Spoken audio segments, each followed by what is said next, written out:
Anyway, moving on to Andrew from Dublin, Ireland.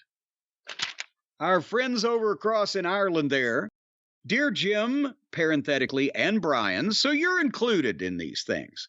Thank you, Andrew.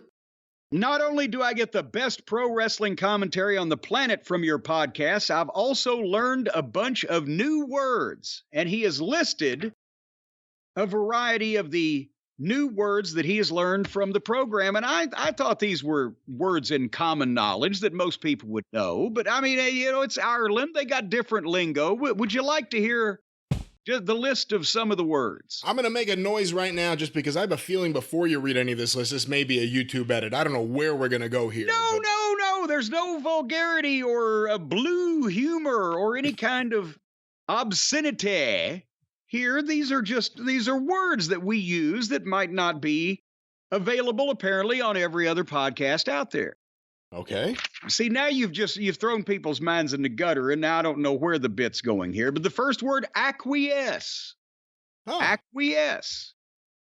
I didn't know that was a word that was in short supply in common usage these days, but apparently people do not often acquiesce to use a word like that. On wrestling podcasts. On wrestling podcast. Ambulatory. There's a word you would think would be used quite often on the wrestling podcast. Ambulatory. That's right. Copacetic. That was one of Mama Cornette's favorite words. Yeah. Is that falling out of fashion these days? I used to have a drug dealer that loved that word. Erudite. Now, there's a word that possibly doesn't get bandied around with as much frequency outside of literary circles or public speaking institutions, but erudite. Here's something that we're seeing it in the news every day. Obfuscate.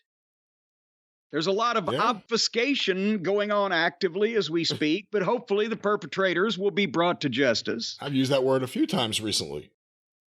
And boy, that's what she said. And some of those were on air. Yeah. Opulent. Splendiferous, the trappings of wealth and pomposity. Opulent. Here's something that we never practice, Brian. Perfunctory. We give great detail and examination to everything. We don't just go around perfunctifying things.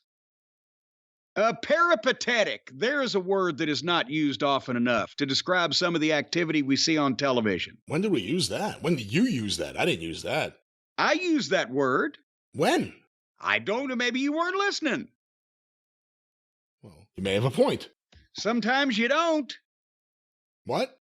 Pertinent. That was pertinent, see? Pomposity. I think I just used that word. Here is another. Supposition. Yes. Now, see? A lot of people don't know that that's the past tense of the act of delivering a suppository. That is not what that is. Is that not? Have I been misusing that? I think you may have been misusing that, yes. Well, I'm sorry. Apparently, I've been misusing the suppository. And finally, but I don't know that. I thought they were supposed to be strawberry flavored. What? And finally, verklempt. Right there, you have the list. Right there. We are all verklempt over that.